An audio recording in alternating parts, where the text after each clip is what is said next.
All right, I'm getting way too corporate with these intros here, and I think I just gotta go freestyle the whole thing, bro. So, thank you for joining us for another episode of Modern Slaves and Mind Games, and I hope that you're ready for some greatness. I hope you're ready to tackle this conversation that I plan to present to you today. We're going to be discussing what are the negative effects that could be taking place, if not right now, over the next 25 to 50 years, to our collective society's addiction to social media and these digital platforms that we've been given. Mind you, coming from the perspective that COVID and the lockdowns that ensued because of COVID were a reason why collectively we decided to overlook all of the consequences that big tech had already pushed and imposed upon our society and allowed them to basically incite themselves as an essential industry in the American economy and in American society. And they continue to sell us new tools and new features and opportunities to make wealth even on these platforms, but we are still never fully addressing and acknowledging how detrimental these tools are to our society and to our collective consciousness. So hopefully this conversation that we have gives us an opportunity to dive into that, and not only dive into that to fearmonger and to stop us from being able to take our next steps, but to give us enough insight, enough awareness to decide what the next path is or what the next step on that path is for us to create a society that can integrate this technology, this highly advanced technology, without forcing us to be at the mercy of it.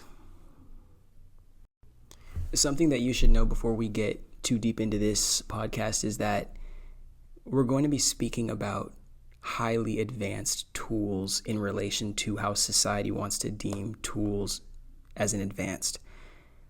So the way that I'll be describing the tool of social media and how it has impacted more than the economy, but our social culture as a whole, think about it as the institution of money and fiat currency being instituted, and then an economy being created around that, and the consequences to general society that came to be following the institution of a certain type of currency that had to be centralized and regulated by certain types of people. Don't only think about the amount of power that big tech has over our access to, or their access to our information, their access to our privacy, their access to everything we do regarding engagement on these platforms, but think about how vulnerable we are as people. How vulnerable we are as people and how codependent we are onto people that we have never even fully been able to trust. They've just been able to quickly skate by all of the necessary times they've needed to take accountability for the issues that they've caused, more of than the benefits that they bring to our society. So let's get ready to get into this video. Yes, I'm going to hate on Mark Zuckerberg a little bit. Yes, I'm going to bring Elon Musk in here. Yes, I'm going to hate on some of your little Silicon Valley. I don't even call it Silicon Valley. I call it Silicon Titty because it's all fake. But all of your big tech jabronis that were just fortunate enough to be in those cult-like incubators, which made them think that they're so much better than the rest of the world because they're pursuing the future and everybody else is stuck in the past. We will... That is only one of the many aspects as to why this AI boom to bust is going to incite probably the destruction of the Western world as a whole. And the funniest part is that Black and brown and marginalized people as a whole have been so barred out of accessing, developing, or even like being able to collaborate in the AI space, in the future technology space. They won't be able to blame us for the consequences that come on the back end of them imposing artificial intelligence onto a society that hasn't even been able to properly receive digital media and the .com boom. You block us out of all the rooms that you're in when you're creating this stuff. So when you start to punish the real world with these things that you're creating, or you start to punish the real world because you need them to be docile and dependent on you to create them, then what? You finally have to look in the mirror and see the Frankenstein that you created to destroy the world, bro. is your child. Can't point the finger on anybody else but yourselves. So that might be actually the best thing that could happen at the end of this little generation of Western destruction that I'm describing. Big tech finally being forced, just like Dorian Gray in that picture of Dorian Gray's story, finally being forced to look in the mirror and be at the consequence of all the pain and suffering that they have imposed onto the world and been able to skate away from. But my greatest fear is that big tech, and as narcissistic as they are, even when it comes time for them to humbly lose, they'll take the route of self-destructing us all before allowing themselves to actually receive a loss and receive being on the powerless side of a system that they were the only ones supposed to be having any power in. And that's what makes me the most sad. We'll sacrifice this whole entire reality to perpetuate the illusions of grandeur and supremacy of a group of people who actually are so disconnected from genuine reality. All they're doing is hoarding the wealth being created by it. They're not creating any of the value that can actually turn into wealth to continue to prolong this society. More oppression, more exploitation, more extraction, more destruction. But no growth, no development, no investment, no cultivation. And they're the ones that call themselves the pioneers. They're the ones that call themselves the leaders of a new world. What world is that other than a fucking dystopia? You let me know, though. All right, now, before we get into this big tech, I'm trying to find a good word to use for that. We'll just call it a big tech kamikaze before we get into one of these. If you'd like to support the channel, if you'd like to support our brand, Modern Slaves and Mind Games, the initiative of Black consciousness all over the world, why don't you go ahead and throw a little moolah in that Patreon community for us. Continue to allow us to be an independent brand, an independent corporation, an independent business, if you could even say those words in the same sentence, so we can keep on giving you that real truth outside of the corporate control, outside of the corporate mainstream agenda. We can keep on giving you that real human life on these ridiculously expansive platforms, continue to show that human life exists outside of what the media and the mainstream wants to show you.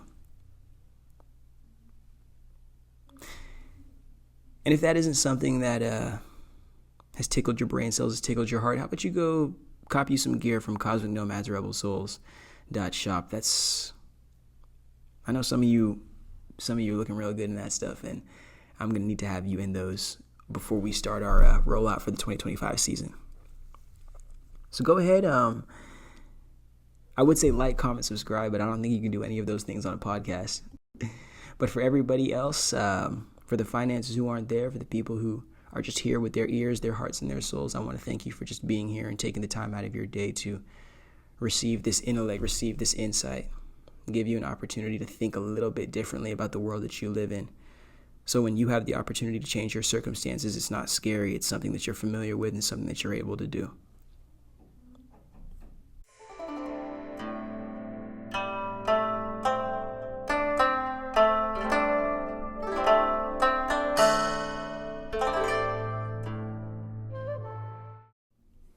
Okay, this is the scariest thing that I'm starting to realize about social media and these like tech platforms.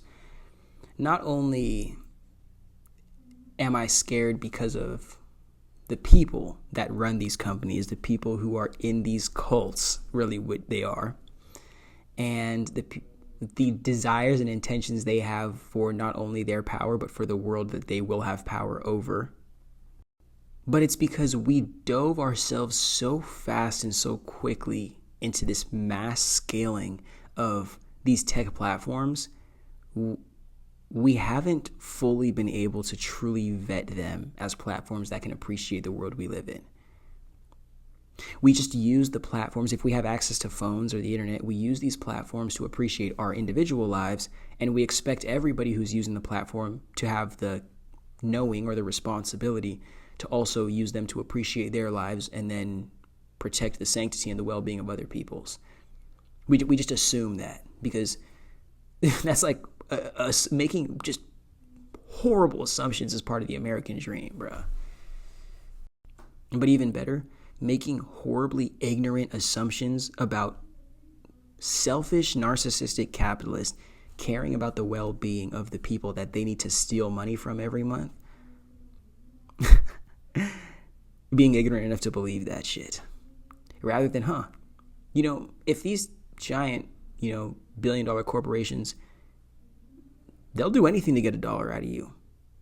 They'll do anything to get a dollar out of you, even if it's manipulate your child into taking your credit card to spending it on their platform and registering it with them just so you can continue to have fees come out of your account every single month and not even know where they're going. Like, these people are, and I don't know if it's just big tech or if it's just that's how capitalism works, that mob rule, but these people are gangsters, bro. Don't get it twisted, bro. Just because them people in big tech, just because them people in New York be wearing suits, bro, and be showing up to church, these people are gangsters. And they just play it professionally and have good PR. And they have enough capital that everybody else, whether it's the media or it's the collective society, is so codependent on them and their resources that nobody's going to hold them accountable or tell them otherwise. My fear and my desire to focus on how early in this process of digital psychosis that we're in is, and really slavery to these algorithms that, again, are owned by the tech platforms. Reality doesn't have an algorithm. Reality doesn't have an algorithm. Reality goes based on what decisions you make and what you believe and reinforce within your own mind. Reality's algorithm is random. And really, if it does have an algorithm, it's at the mercy of how much you're willing to put yourself out there and experience it. Big tech's platform? What is that for? Complete profit incentive, because you have to remember, these tech companies, the Facebook and the Twitter and the whatnot, did not start off as profitable companies.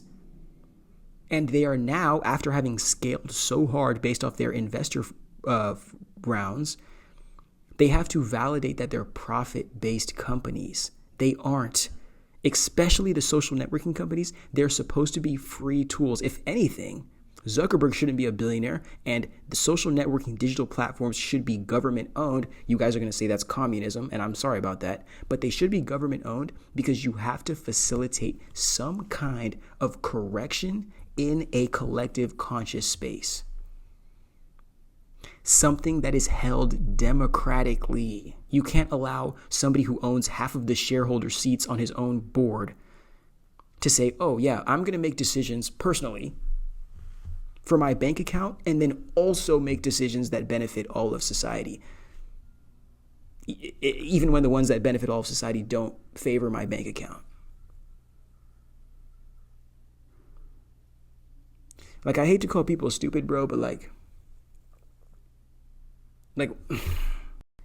if you are at like the grown age of, if you can read and write and you believe anything that these billionaire capitalists tell you, like you need to go back to school, bro.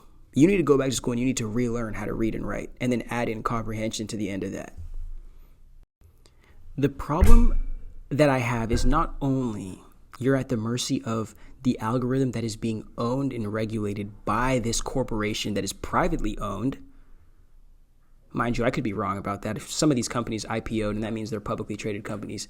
But even worse than just being at the mercy of algorithms that are being doctored and manufactured to make sure that people stay on the platforms as long as possible, even if that's at the mercy of their ability to exist outside, even if that's at the mercy of their ability to engage in healthy connections and relationships in the real world, even if that's at the mercy of them being able to focus in the real world, because their attention span is so fried from staring at a screen all day, looking at the microwaves going through their brain.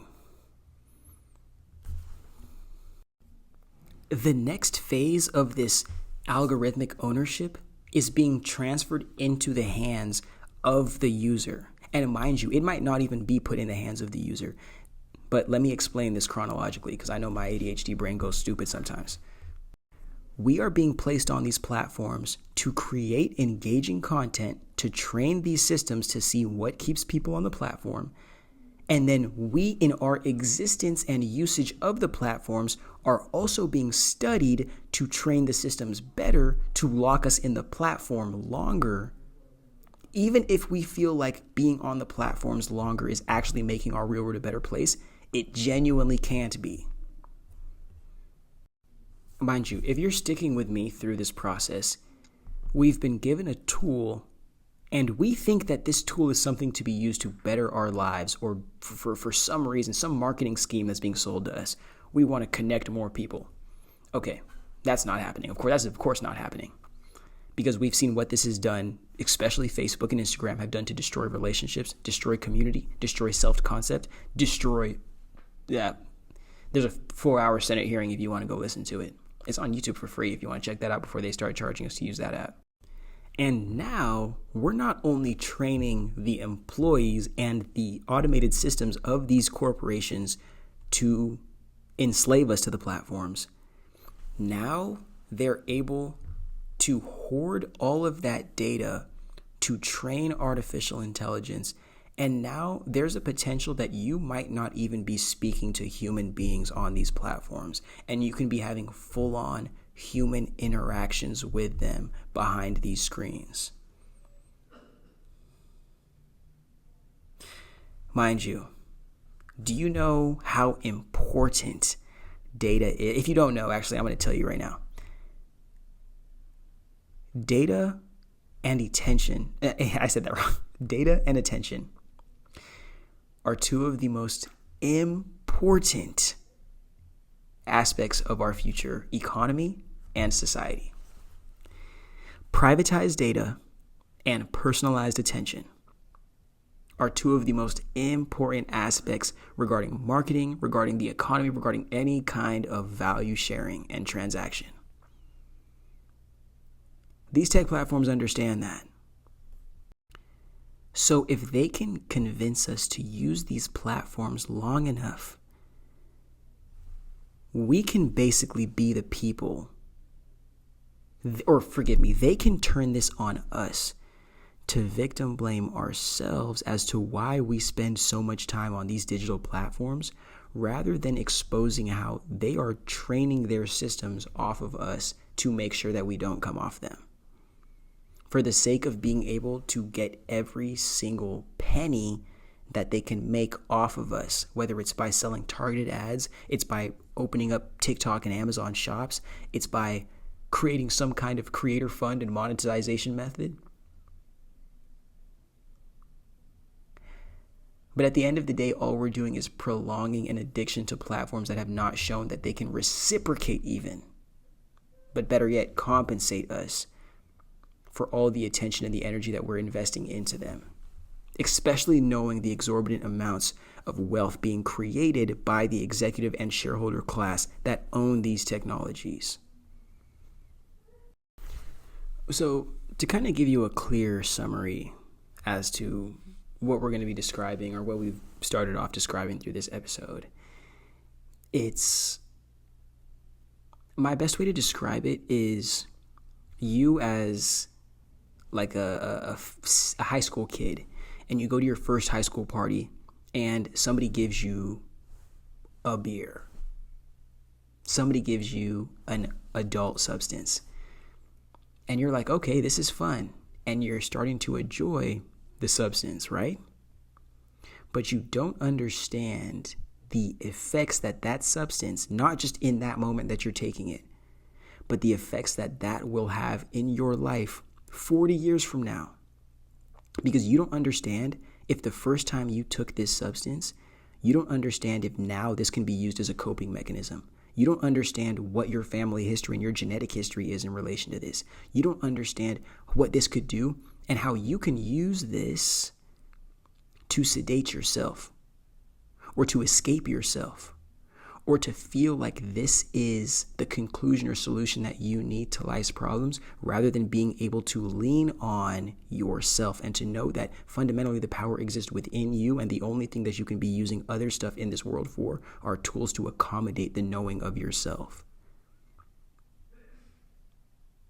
I want us to really, really, really look at social media and really look at these big tech platforms as this generation's alcohol, this generation's nicotine, this generation's addictive drug. And not only does it have blatant, upfront negative consequences that are negatively affecting society, but also think about all the other ways that personally, individually, these platforms can be punishing people for the sake of making and extracting as much profit as possible from communities of people, or what were once communities of people that used to be able to share and cultivate culture together, but now compete against each other with their individual psychosis that is developed from their highly personalized algorithms that are tailored to keep them in social media psychosis and on social media platforms rather than facilitating their real world environment. Because what would that constitute? Less people on social media, more people spending money in the real world, less people allowing or investing in Zuckerberg and friends, Zuckerfuck and friends to become billionaires.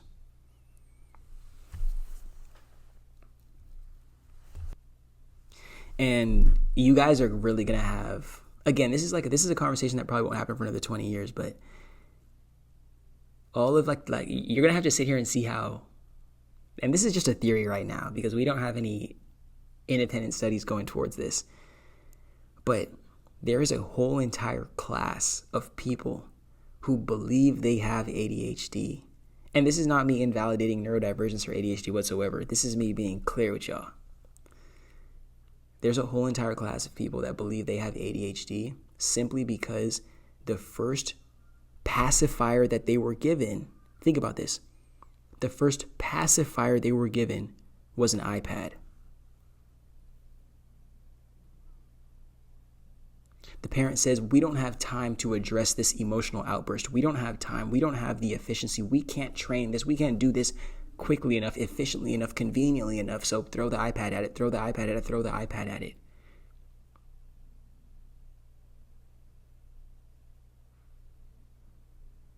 Imagine every single time you were disappointed at the way your plant, like this is the only analogy I could give that makes sense. Imagine if every single time you were disappointed in how slow your plant was growing, you put it in the microwave and you thought the microwave was going to speed it up. You're like, oh, okay, well, I put my food in the microwave to speed up the cooking. So what if I just put my plant in the microwave? Oh, even better, what if I took the art project I was working on and I put that in the microwave? Maybe that'll speed it up. What if I put all of my chores and all the dishes in the microwave? Maybe that'll speed it up. Like, are you starting to see how it's not even curiosity that kills the cat? It's convenience that kills the cat because it slowly over time releases the power of personal responsibility, the power that comes with autonomy and self-awareness for the sake of being more convenient, not knowing that all you're doing is giving up the only bit of self that you had. Because capitalism as a whole fundamentally has to sell you convenience in a suffering-based or a struggle-based system as a means to perpetuate the validation of capitalism rather than to see collectively how detrimental to society and human nature capitalism is outside of needing to impose a social structure created by human beings who only cared about themselves and their personal interests, but were willing to colonize an entire world about actualizing it. All right. Now we're going to get into the juice because I'm about to explain to you guys what the consequences are going to be of our society because we have decided to allow Zuckerfuck and Elontopia to exact their revenge on a society that they've done nothing but already punished with their existence from the jump. I hope you guys are proud of the America that you've created, and I hope you guys are happy with the America that you are going to be enslaved to.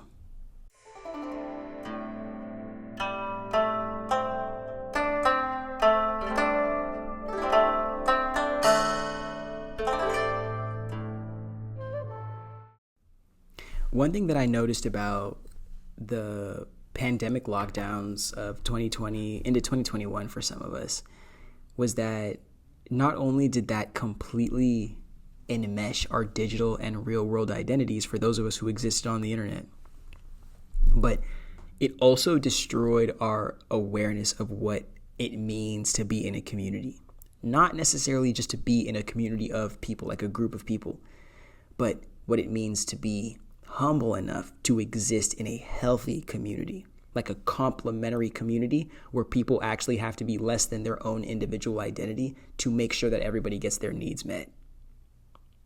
And that's something many people never experience because they come from dysfunctional families. They've never been on a sports team. They've never been on a team whatsoever. They've never worked in a group to do anything where because they've either had to do all the work or the people in the group are doing all the work and they're just kind of mooching along. We don't know community. And if I can be blunt, America only knows cults. That's the only thing in a fundamentally fear-based system. The only type of community that is created are cults because people don't accept themselves and then actualize communities on the other side of self-acceptance. People are rejecting themselves and hoping to be validated in a socially acceptable identity, and that only comes from a cult group that has decided that they would validate the identity outside of what society was going to do or in alignment with society. But the issue with this, and I've made a YouTube video on this, but the issue with this cult psychosis over a community consciousness is that people are so afraid and so anxious to have an identity, period. And not just for the sake of identity, but for self-acceptance. But people are so wanting of an identity that they pursue life paths. They enter into communities, they enter into environments to where they have the opportunity to compete to be validated for an identity.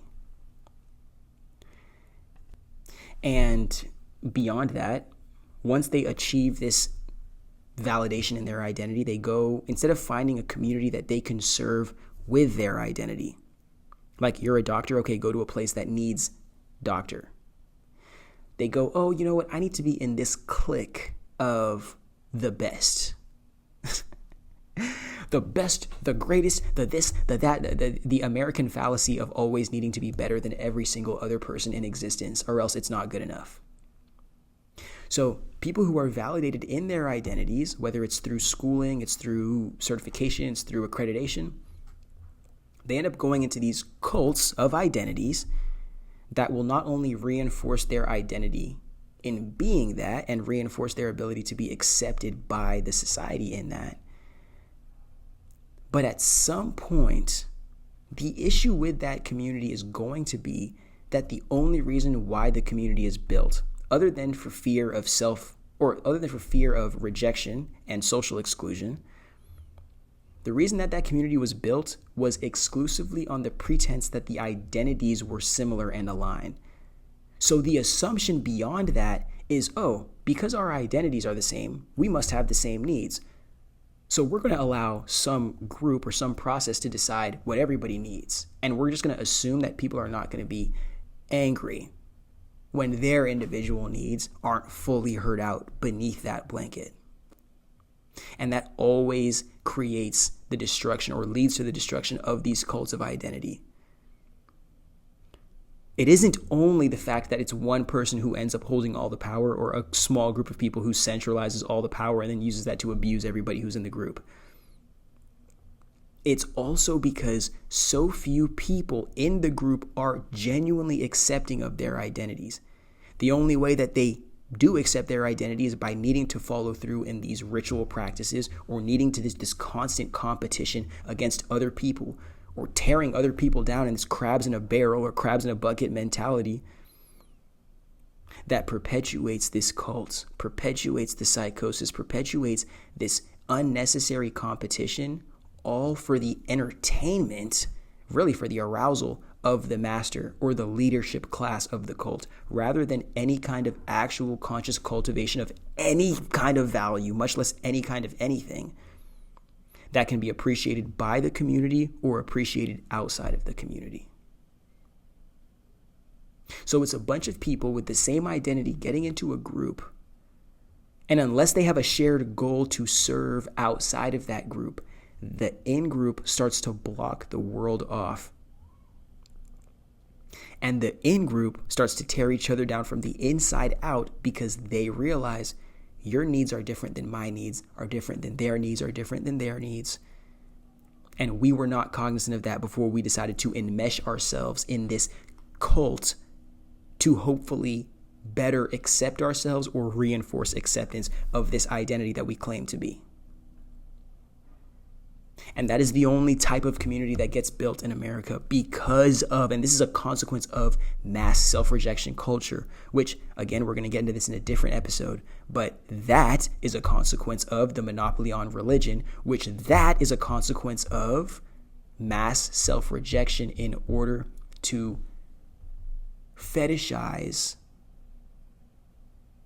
suffering of the slave.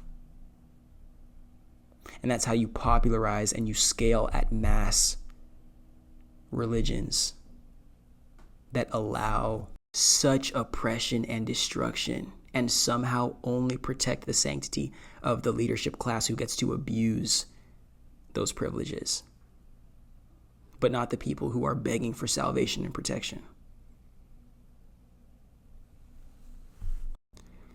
The reason why I had to include that whole entire little intro part speaking about the cults of identity and how they differentiate from conscious communities before I'm about to get into what I'm going to say right now is because I don't want you to believe that this is a big tech issue, that they started this. I don't want you to think that we live in some happy-go-lucky reality where people were able to just get up and go outside and meet a community of people who were like-minded and doing what they want and actually want to support them and then build and become something as a consequence of that.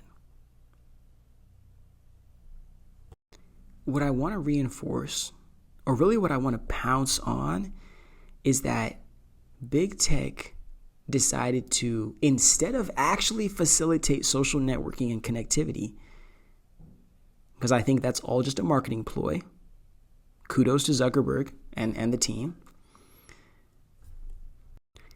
they basically sold a democratized version of celebrity culture as a means of getting us to buy their tools and their products. But we didn't know, as an ignorant, naive society of consumers, we didn't realize that we were truly being handed some of the greatest tools of mass surveillance that our society has ever seen since ever. And they're privately owned. Not even by us. If you really want to be honest, we're renting these devices because these devices have lives, like 5-10 years, if that.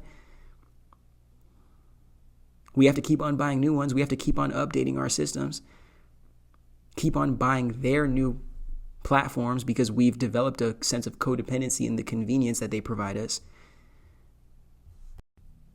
So I know the mass surveillance probably seems like a bigger issue than the democratization of celebrity culture, but I actually want to vocalize that it may be inverse. The mass surveillance thing, that was already going to happen. If you're a black person in America, especially if you live in a suburb, you know exactly what mass surveillance feels like. These people are looking at you, waiting for you to fail every second of the day, just begging for you to validate the stereotype in their head so they can go call their police buddy, call their little friend who's going to come and deal justice. It's not even justice, it's vengeance. So if you're a black person living in America, you know exactly what I'm talking about when I say mass surveillance.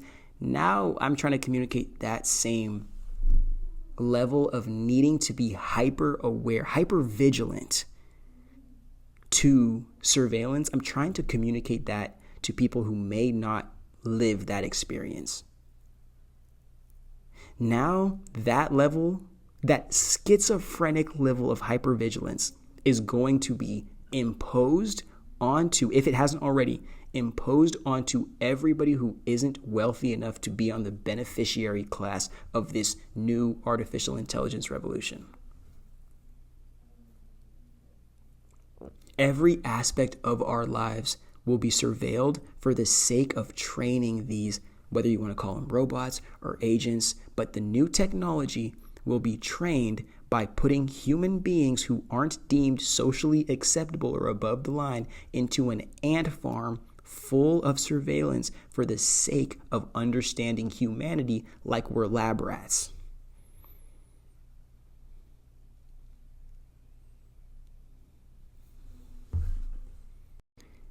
And now you're going to tell me, and you're telling me there's something worse than that?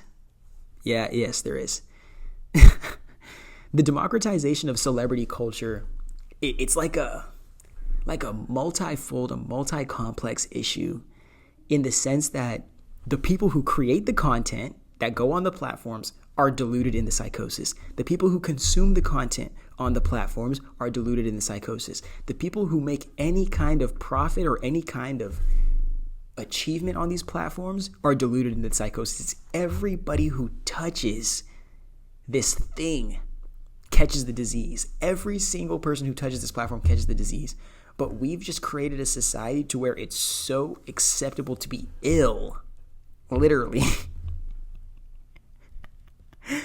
that we are acting as if this isn't, like, the implications of this aren't going to be so great they have the potential to destroy like the waking world as we know it. We're just constantly like taking every step we can into this abyss, not knowing what's inside there waiting for us to meet it. let's just get into a quick little reference first, and then I'll describe to you how this is going to go down.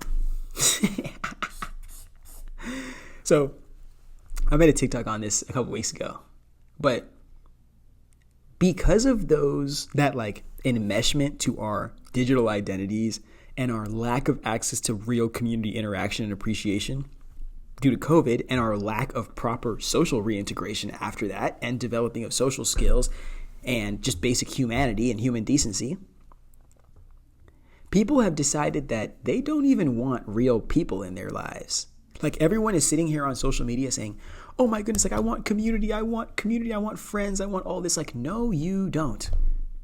You're a liar.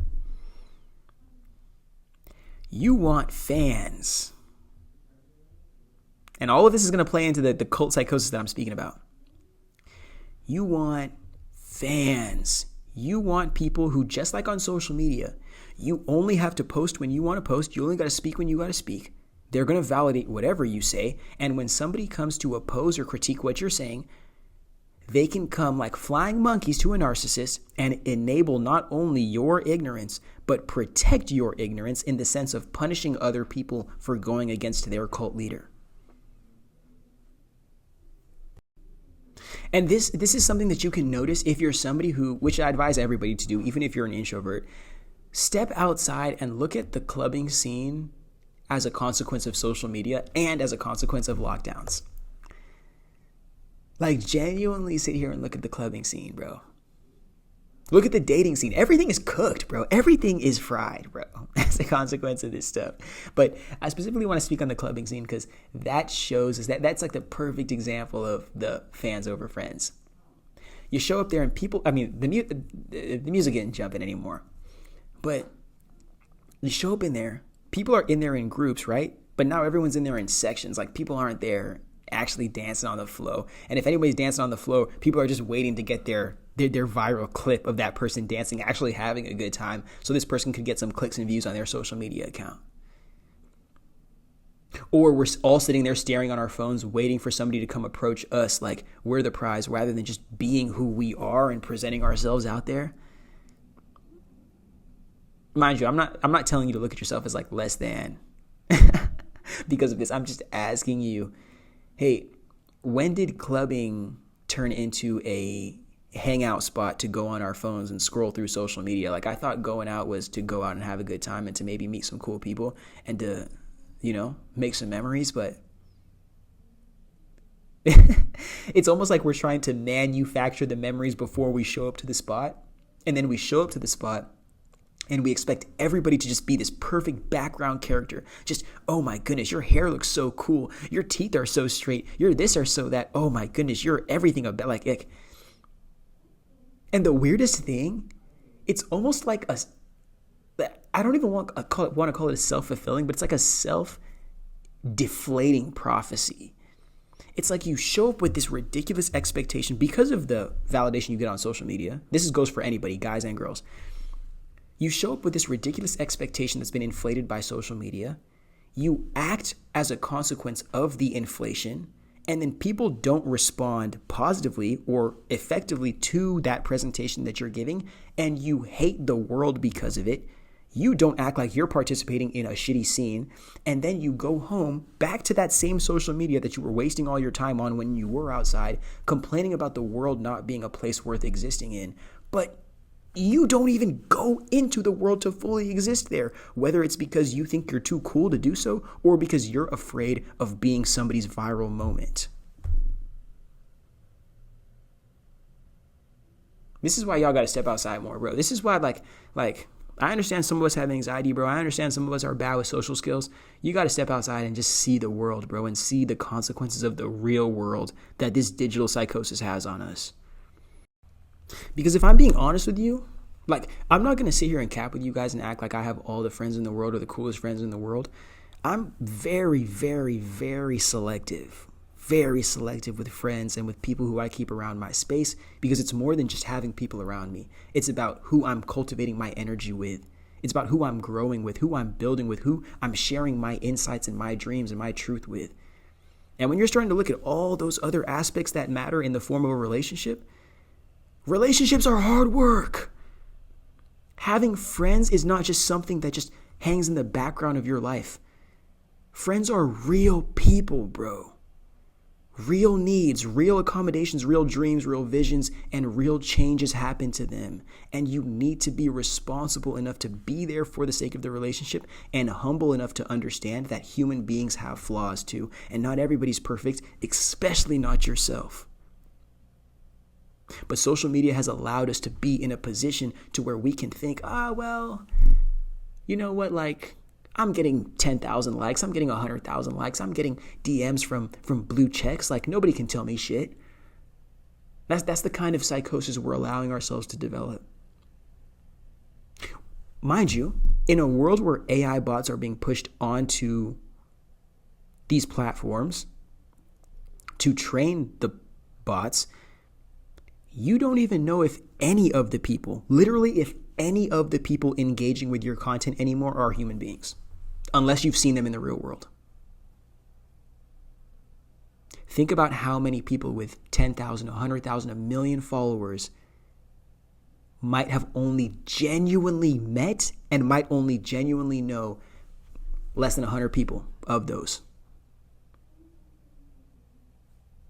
But to assume that the validation of the internet is one-of-one validation to the real world, knowing it's not, or forgive me, not knowing it isn't, think about the disconnection of self-concept and self-acceptance that happens when you finally get taken out of that manufactured social media reality, which has algorithms that favor certain people and certain posts, into the real world, which we described earlier, that doesn't have an algorithm and is at the mercy of your ability to put yourself out there and to actually experience it for what it is. People are going to be scared to go outside because people don't want to be revealed. Hey, you know what? You're not the person you say you are. Hey, you know what? You have these Bugattis and Bentleys and whatnot, and these Rolls Royces, and you're still a piece of It's that, like, social media is like that buffer mask that we can put on ourselves that just allows us like an extra 3 to 6 months to lie about who we are until we actually are forced to deal with, like, damn it, like, that's inconsistent and this is who you are and that's not who you say you are. If you're smart, maybe 3 to 6 years. But for most people, the only thing that the social media mask allows you is like 3 to 6 months of fluff to whatever identity you're attempting to portray to the world. Like one of my favorite ideas that came up to me when I was thinking about this episode was like, we've created a society to where we can denote your ability to accept yourself based on how many times you get right swiped. And then we can make people feel like, who have a bunch of people in their inbox because they've gotten right swiped a bunch, we can make them feel like they are somehow more human or more deserving to wellness and acceptance than other people who don't get right swiped enough. This whole like SMV, like sexual marketplace value, this is all made up. This is all a consequence of Tinder, of dating apps, of social media, of big tech, of turning relationships and dating into lead acquisition and marketing schemes. Like, I really want to reinforce the real world. You can't just like, when you get disappointed in somebody or when somebody disrespects you just like out of nowhere, you can't just left swipe on them. And I know that's difficult to accept. And I know it's hard when somebody disappoints us, especially the expectations that we've set for them, even though we should have never had them for other people in the first place. But what kind of sensitivity have we created in our own selves? And you cannot tell me that this ability to facilitate, if you even want to call it that, I'm quote unquoting that, this desire to facilitate around rejection is what's stopping us from truly being able to truly appreciate what it means to, one, be rejected, and two, to appreciate the fact that we can't have everything all the time. We only can have what we have, and we have to invest in what we have for the time that we have it, because even that's not guaranteed. But we have this social media to where we can put people in limbo and say, you know what? Well, when my man or my girl isn't doing me right, I'm just going to have these 10 other people that I'm going to start texting and I'm going to use for emotional support until my person gets right. Or you know what? I'll just actually start experimenting with other people. And then it's the paradox of choice, the illusion of inflated self-concept, all types of internal parasites destroying a human being's ability to be human or to even give genuine significance to the real world that is the real world that created the digital world. And so many people are so lacking in their real worlds, they are becoming ever increasingly more dependent, more codependent on the illusory fake reality, the digital world, and consequencing all of us, those of us who exist online or not, in our real world as a consequence. Forgive me, I should have used a different word.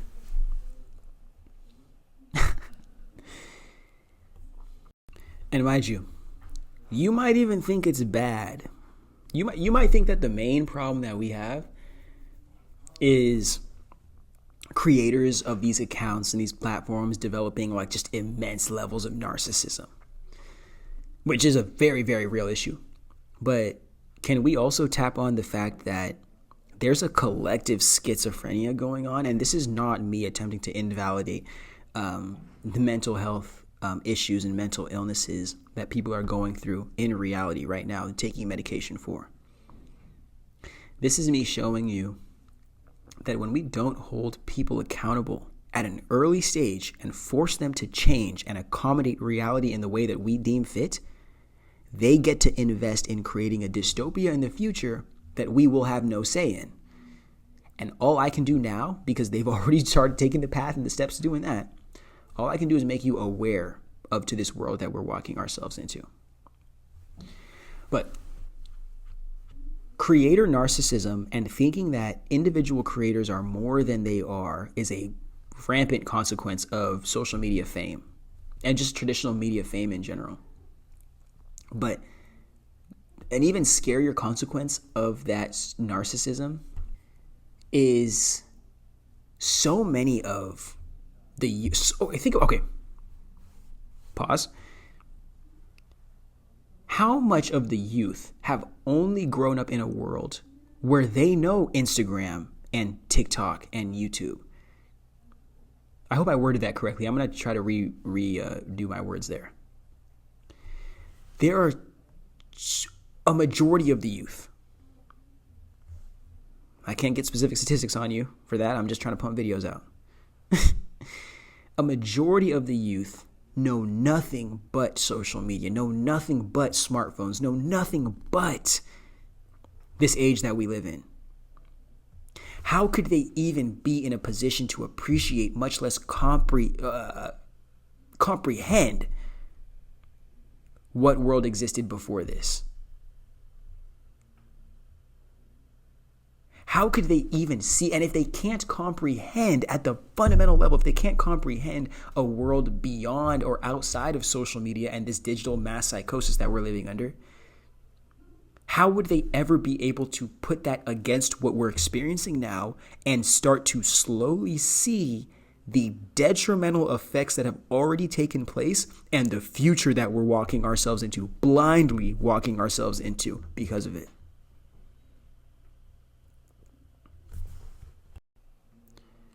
So the youth in growing up in a world where all they know is social media, all they know is these digital platforms and Zuckerberg and whatnot being billionaires, they genuinely believe it's normal to have a extra level of hypervigilance. This is what I call the social media schizophrenia, where you are living your life with this constant knowing that there is an eye watching you. And that eye is the lens of somebody's camera. And if that ends up getting onto these social media platforms, you can be famous whether you like it or not. It's this very, very weird cognizance of there's an entire world that can see me if I do something in alignment with the trending algorithm. Even if what's in alignment with the trends or the algorithm or promotion is directly detrimental to my own reputation and my own well-being in the real world. Simply because the validation and the acceptance that I get for being popular and going viral is more immediate, and it seems to be, especially to young, naive people, more lasting than, one, the consequences of running my reputation, and two, actually investing in and committing to getting real world validation on the other side of real success and real world work.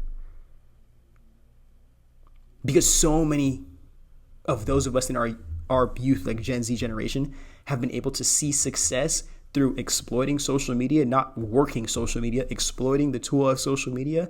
Now we have people thinking that this is a real industry.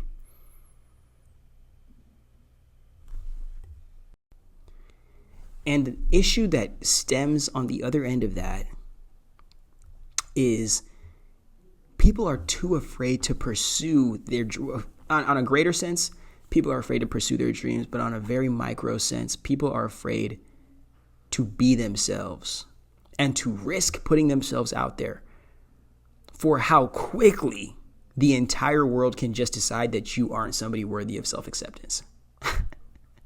Or for the whole entire world to decide that you are now the pig on the stick who's going to be the butt of everybody's joke.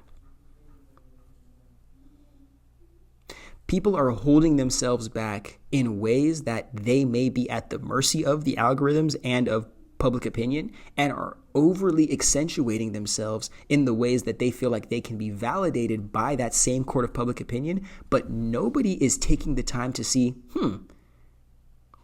what is the collective conscious, what is the well-being of that court of public opinion?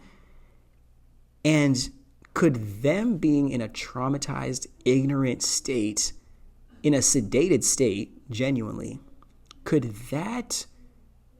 me pursuing acceptance of that type of community destroy opportunities that I could have to free me from my current circumstances and to help me live a life that I can genuinely appreciate?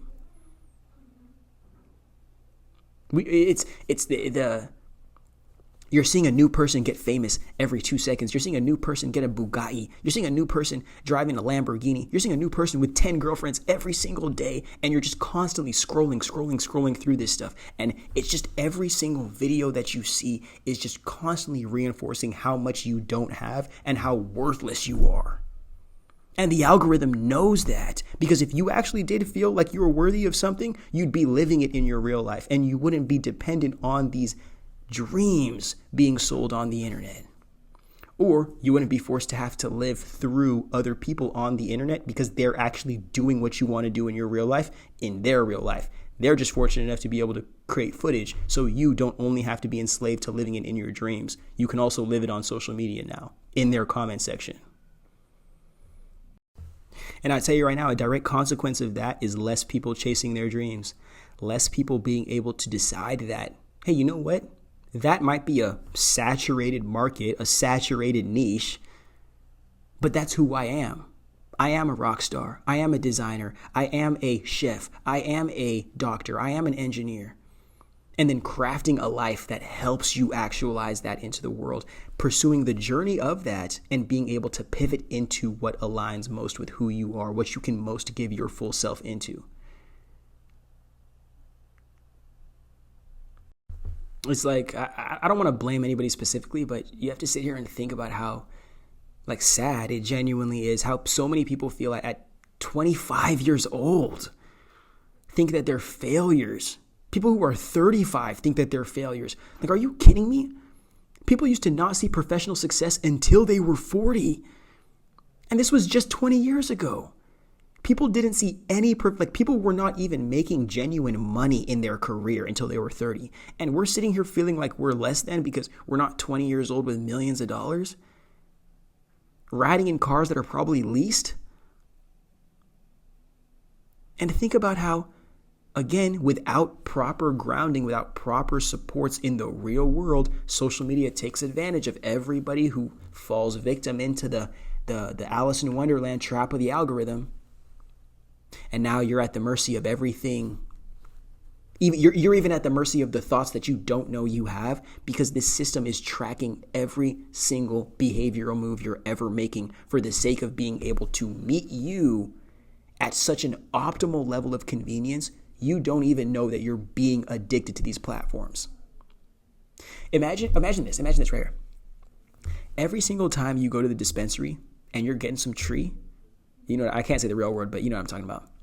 Every single time you go to the dispensary and you get some tree, all you get is the same exact container. But whatever is in that container,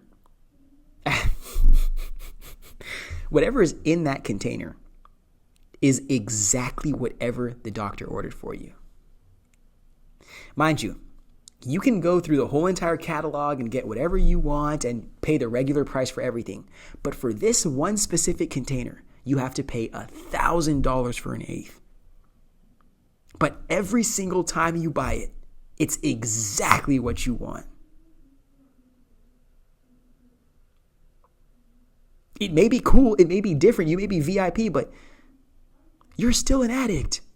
And even worse, you are the worst type of addict because the person who is serving you the drug that you are taking is cooking the drug to an extent to where you cannot see an out. You would rather die before enduring the withdrawals. Because even pursuing withdrawals makes you feel left out of socially acceptable culture. Just like pursuing sobriety, when so much of our culture is active alcoholics. Especially young people. People don't want to say that, but it's facts. It's just like I really hope this just like you guys are starting to understand this, because I don't want you to just completely come off of social media. These technologies and these platforms are some of the most amazing technologies that we've ever had access to in human history.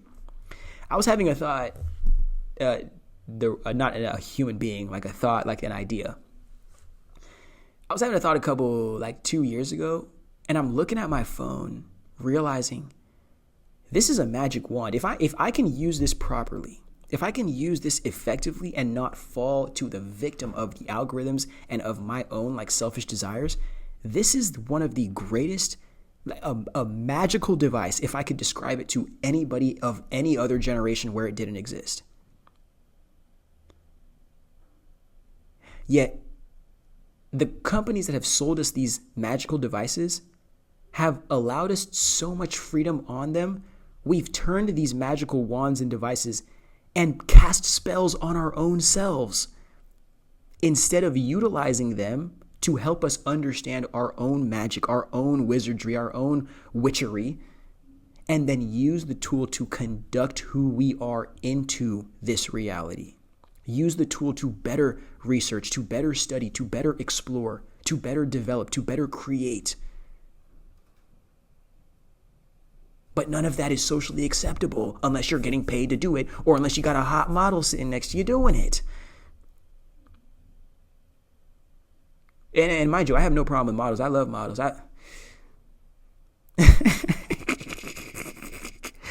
I'm gonna carry that side note to like a 30-minute conversation. I'm not trying to do that right now.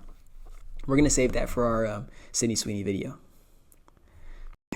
But this is just like I hope that you're really starting to understand that these are tools, just like money. And I know I described this in the intro of this video, but just like money, these are tools at best. And there's only two things that can happen with a tool. You actualize what you're trying to do into the world, or you use that tool to enslave yourself. Actually, let's call it three things, because the third thing would be to convenience yourself from the work that you're actually supposed to be doing.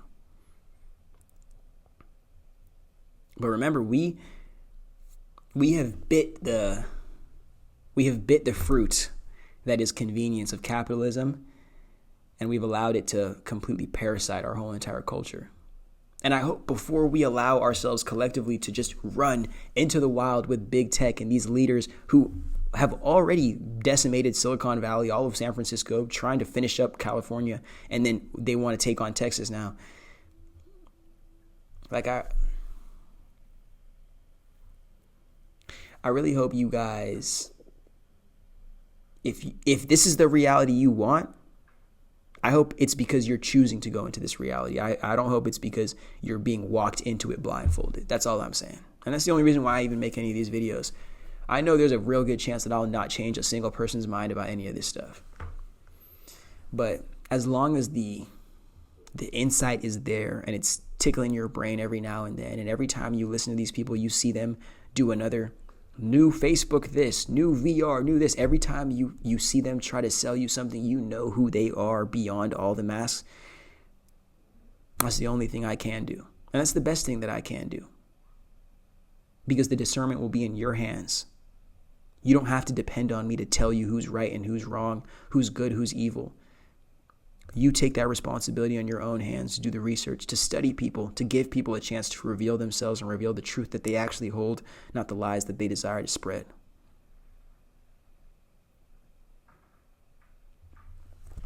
The world we're walking into, bro, could very well be an absolute tech dystopia, like Ready Player One level tech dystopia. And to make sure that we don't put ourselves in a position to where that's all we're thinking about, so much so that we give up taking responsibility for creating a future and then actively walking ourselves into that negative one, I want to give us an opportunity to see a couple of potential future timelines we could be pursuing here. And hopefully some opportunities to see how we can collaborate cohesively with technology and then use it to reintegrate or to re-inspire our appreciation for nature as it is, rather than continuing to bite the bullet for big tech until those bullets end up killing us.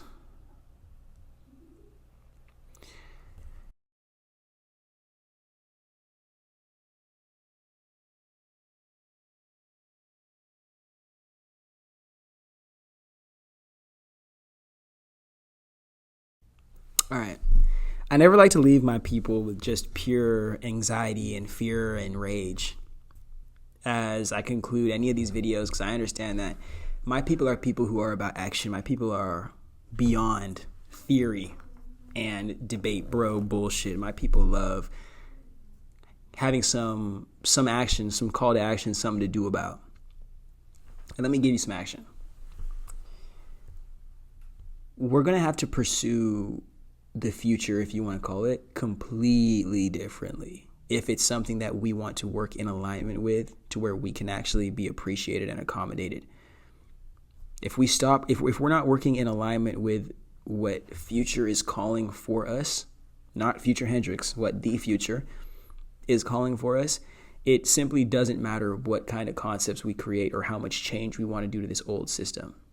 There's certain things that need to perish, bro. There's certain ideas, there's certain institutions, certain networks and communities and collectives that need to perish with the old world for the sake of creating the foundation for this new reality that we seek to exist in. A majority of us seek to exist in. So something that I believe could potentially happen, but I'm not too keen on it, is a mass digital detox. The reason why I don't think it'll happen to the level that I think it will is because the private ownership of smartphones and like individual consumer technology has made each person's algorithm at the mercy of their own innermost desires. But we aren't just actively out here sharing those desires or those interests with people. Even friends, even spouses, even family. So to collectively get on some kind of organized mission, everybody's algorithm has to be aligned. And that's so ridiculously difficult because of how uniquely trained all of our algorithms are to our own selves. The only thing that we can do to beat that is mass digital detox, because that will, one, show us, hey, there's nothing to do in the real world. And those like COVID lockdowns took out so many businesses and so many opportunities to engage in the real world that we just accepted that, the businesses who couldn't make it past COVID, like they just didn't deserve to make it, rather than, shoot, maybe some businesses that don't produce profit every single quarter, or some businesses that seem to be small business and like failing, if you want to call them that, just the fact that they exist for the communities that they serve is essential, and is more essential than any amount of profit they can make for any shareholder anywhere. And then we as real people who spend all of our time donating money to Twitch streamers and doing all types of random nonsense, online shopping especially, we can spend that money in real vendor markets and give money to real small business owners who are really investing their time and their effort in building something in the real world, and might just not have the opportunity to be investing $1,000 every single day in paid advertisements so you can be seen on their FYPs. Alex Hormozy. So the mass digital detox, it'll have to be a bunch of individual people inspired to take time off of their phones to get into a real world, and then a real world collective space or spaces has to be initiated. And that is for the sake of people saying, okay, now that we are off of these digital platforms, now we have to take another step into deciding who are people and how can we actually create community that exists beyond the digital psychosis that we've been enslaved to. This has an opportunity to create new businesses, an opportunity to create new types of communities. This has an opportunity to not only force people into the world, but radicalize or radically change how we communicate with each other, especially because, I'm going to reinforce again, we didn't have that healthy social integration process following COVID lockdowns because business owners needed slaves back in the office bad. So they could justify why they wouldn't return any of the PPP loans they got, even though they're all shelling out millions of dollars every year. But that'll be the start, and that'll be, or it could be the start of low cost to free third spaces in the real world. And if that's not the issue, or if that's not what ends up happening, which I'd be very disappointed if it doesn't happen, then basically we're going to use all of these decimated or these quote unquote unused environments of society to completely destroy them and create company towns, or to create new data centers so we can invest every bit of accessible land and resource to creating this tech dystopia that only like 10% of people will have access to. So, positive and a negative. And the final thing, which is probably going to be important to mention here, is the mainstream media is done. Like, big tech creating this consumer technology has effectively destroyed the significance of mainstream media because it has given the people the power to be our own effective and credible source of media, as long as we do it on their platforms. So now, since equipment to produce content and media has been democratized, and mainstream media decided to think that they were so high and mighty and so much more professional and so much more worthy than anybody who could actually connect to people and make the people feel something, they're done. They're imploding. All those media deals that they get to produce sports and to do political agendas and affiliations, none of that's going to work anymore. They're done. The future is independent creators, mind you, which is going to be scary because the amount of attention and power individual creators can get now is going to be ridiculous. Ridiculous. That is going back to our point, the social media psychosis and like the creator narcissism. That's going to happen. And that's going to happen to a lot of different degrees. But as a means of accommodating that, the future is not only going to be independent creative brands and creator brands. It's going to be collective brands that have diverse creators within them that allow the collective organization to grow as a significant or like a relevant unit while being able to diversify itself through its community of creators or its community of communities in some kind of collective branch. But the mainstream is done, bro. And if it wants to even rebirth itself, the best thing it could do is reinvest in creators who are actively cultivating engaging audiences, actively converting viewers into sales, actively like online. That's the only thing that mainstream media could do. But it's this like intellectual and this like experiential superiority that happens. And it's like that boomer shit like, oh, I worked so hard for so little. Now I'm going to make you do the same thing. It's like, no, we don't live in that world anymore, bro. We don't live in that world anymore. Anybody who does and does well gets paid. And even worse than that, anybody who creates the systems that help people get paid more efficiently is going to win. And now you don't need a resume to do that shit. You just need good ideas, vision, backing, and a team.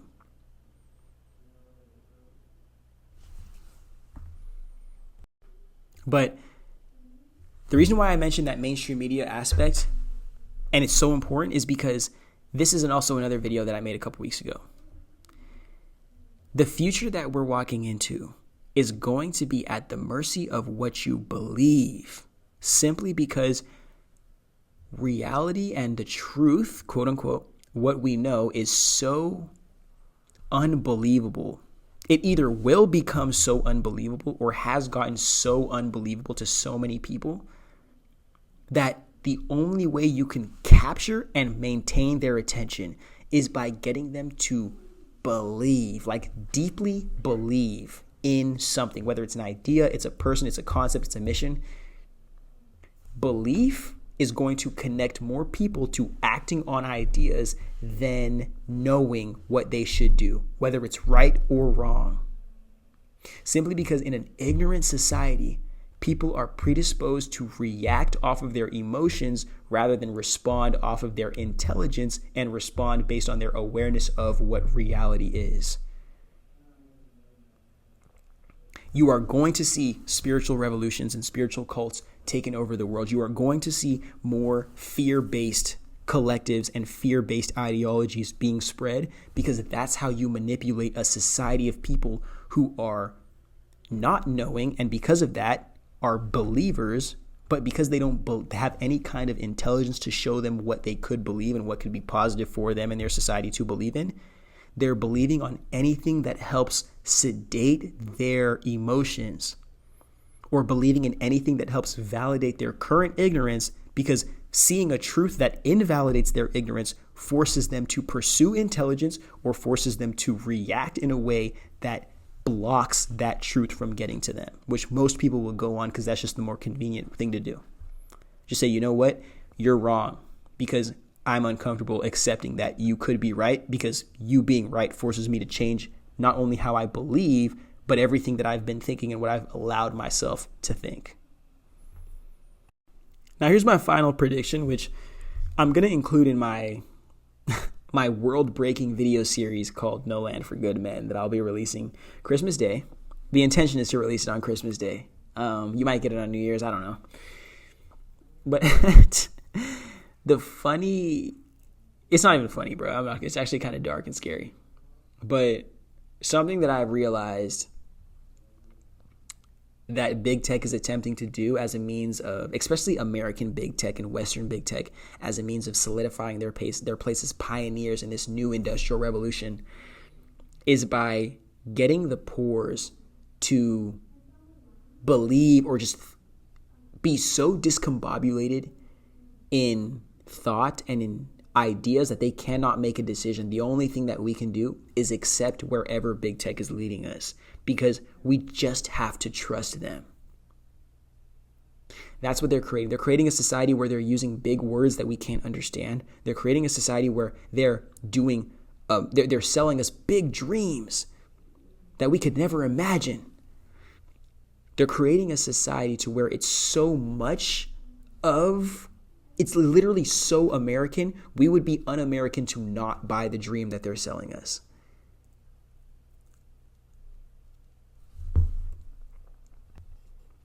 So, to make this a very clear image, if Zuckerberg can sell the illusion of, hey, you know what? The future of tech is the metaverse, and I'm going to own it, and you guys should be on it. That's how he can enslave us completely from our inner world. And our complete existence is underneath the eyesight and the tracking, metrics and all, of Zuckerberg, Big Brother, and company.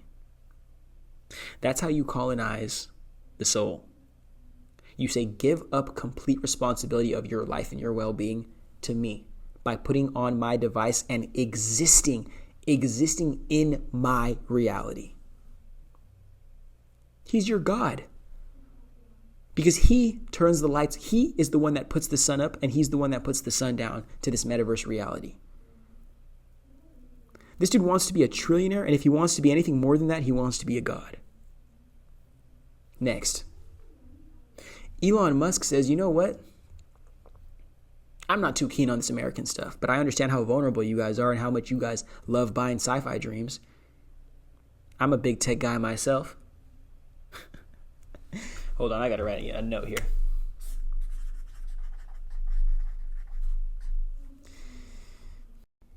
So then Elon sells us dreams of, we're going to go to Mars. We're going to colonize space. We're going to do all of this other stuff, this off-world stuff that I've not proven you I have the potential or the opportunity to do. We're going to do it though. And you're going to trust me and believe me. And I'm going to love bomb you. Not even love bomb. I'm trying to find a better word to use. But I'm going to sell you a fantasy so hard. Not only this fantasy so hard that any genuine person will be stupid to believe, but you guys are already lacking so much. Selling you this dream would almost feel like everything that you've just been suffering through was worth it, because you got to see aliens on Mars, or you got to have a colony on Mars, or you got to put the American flag on the moon. Like, all this suffering we're going through is worth it. So keep going through it while I keep feeding you this dream of life on the other side of life. So he plays a different kind of God. He says, you know what? Salvation comes on the other end of whatever it takes to actualize this reality. Not salvation comes on the other end of your death necessarily, but it comes on the other side of whatever we need to do to actualize this reality. You need slaves. Are you kidding me? You needed slaves to colonize a country. You think you don't need slaves to colonize a planet? And think about it, you don't only need slaves, you need experiment human beings. And which ones of our populace are going to be used as those experimental human beings? Will it be the homeless? Will it be the disabled? Will it be those who lack resources? Who will be the manufactured marginalized to be used as the experimental human beings on these Mars missions? This is why you don't think beyond Call of Duty and Halo long enough to see the lasting implications of what real humanity needs to be sacrificed to actualize these AI tech dreams.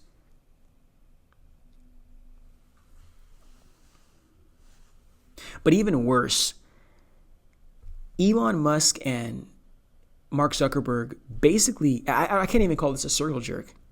This is their Eiffel Tower. If you know what the Eiffel Tower looks like, just I hate that I'm even describing this.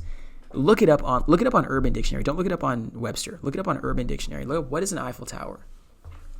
And Elon Musk and Mark Zuckerberg are basically Eiffel Towering their whole entire community with dreams of the future that could be. From the front end or the external end, hey, we're going to go to Mars, and the internal end, hey, I'm going to exist in the metaverse forever. And they sell us these huge, elaborate schemes. Why?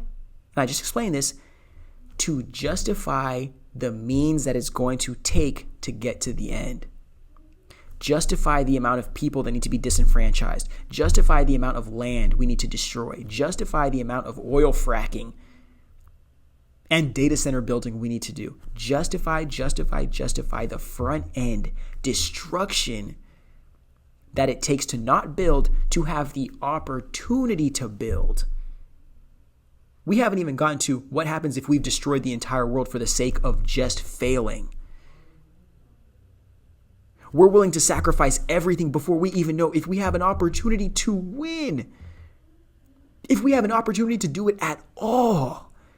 And we're buying it. It's like marrying somebody. It's like swiping right on somebody on a dating app and getting married before you go on the first date. You haven't even done any vetting yet. You like the profile and you get married. And then you happen to find you're about to get married, or you're actually married, and you end up finding a Facebook profile that says, hey, this is a chronic cheater, or this is a serial abuser. But you didn't care about none of that. You didn't care about none of the red flags. You didn't care about nothing. You just loved he's different. She's different when I'm around. They're different with me. They tell me stuff different that they don't tell you. Of course. They got to sell the dream to everybody. So, the modern slaves will be manufactured for the sake of building a reality that creates like a drastically new social hierarchy system. One of which artificial intelligence robots will have more humanity than actual human beings, because they can provide more service to the society than dysfunctional human beings can, who are disabled and disadvantaged because of a society that does not humanize everybody on a fundamental sense. But AI doesn't need to get humanized to be able to execute work. Technology doesn't need to be humanized to execute work.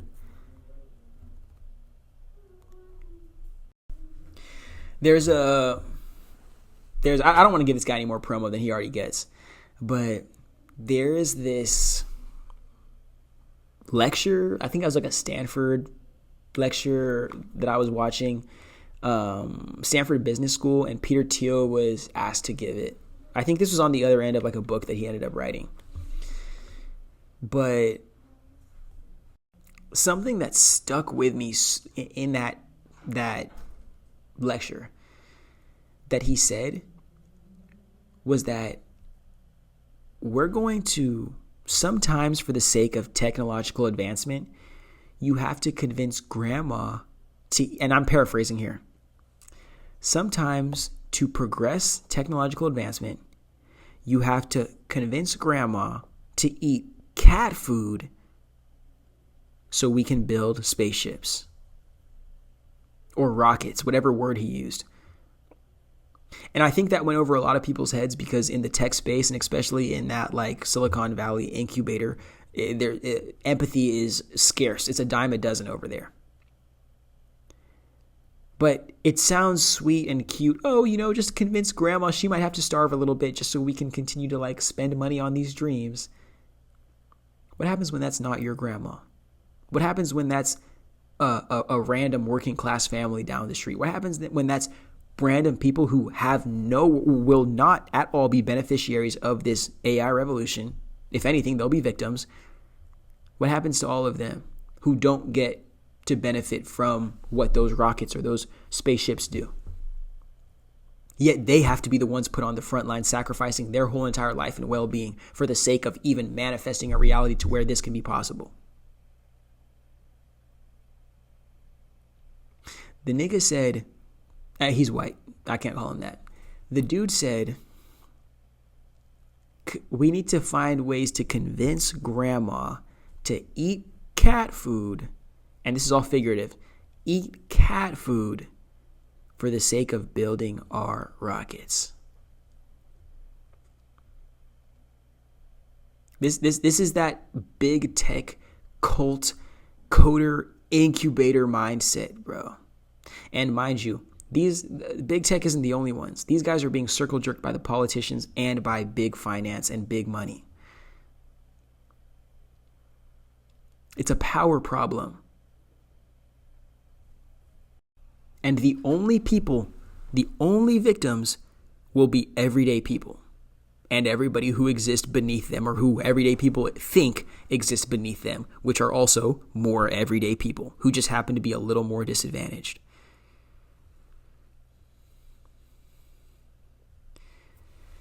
I just like, it's, and this is all coming to you from somebody who can, I'm not going to sit here and say like, oh, I'm a body language expert, or I can see through anybody telling me lies like a lie detector.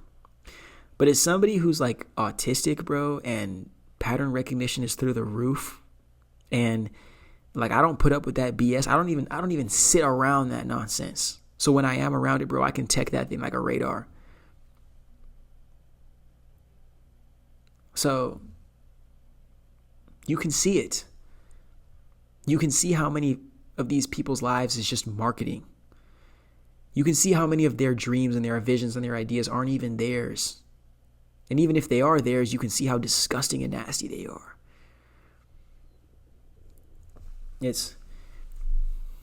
I hope that, of course I want to be famous. Of course I want to be seen. Of course I want to be heard. Of course I want to be paid. But like beyond all of that, bro, I hope my people understand we cannot be afraid of having these conversations. We cannot be afraid of digging this deep into the reality that we live in if we truly decide to make changes within it, or if we truly decide to create one worth living in.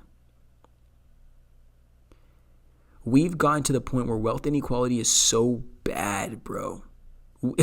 The people who are fighting against the powers that be are damn near superheroes of real time.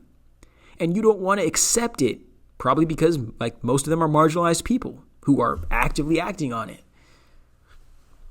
But you have to start looking at, you have to get into the real world, bro. That's the only thing I can tell you. And I know I spent an hour and a half, probably 2 hours just saying everything I can about big tech and just calling Zuckerberg every name in the book. But you have to get in the real world if you genuinely desire to see the consequences that are actively being enforced from this digital psychosis that I'm describing.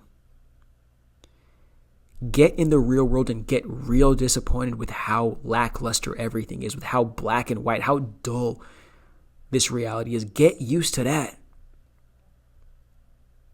And then find out how these new inspirations, these new dreams, new visions that you've been able to have by proxy existing on social media, how you can actually try to at the least actualize them into our reality. And how can we use these devices, these technologies as tools to better human life, to better social reality and social culture, rather than making society a consequence of our digital psychosis and our social media schizophrenia. I don't drop the mic over here. I slam that shit on the ground. And that's exactly a quote that deserved that. But I hope you guys appreciated this episode. We take a lot of time to dig into these concepts. We take a lot of time to present you guys the value in a world that only cares about virality. So hopefully this is something that can put your mind in a place to where you can receive the entirety of the future that is coming to us for the sake of being able to put your real self into it rather than keep running like everybody else is doing. There is so much more for us that are marginalized, for those of us that are rejected, for those of us that aren't praised in our existence and our expression by this society. And I don't want us to ever forget how valuable we are, even if the algorithm isn't going to give us all the likes and views that we deserve.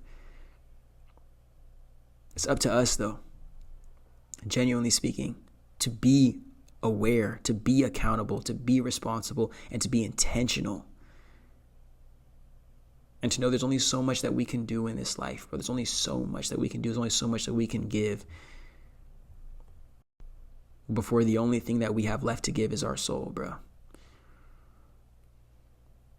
Please, please, please stay cultivating that self-concept. Stay developing who you are. Stay taking care of everything that you are beyond what is socially validated and acceptable.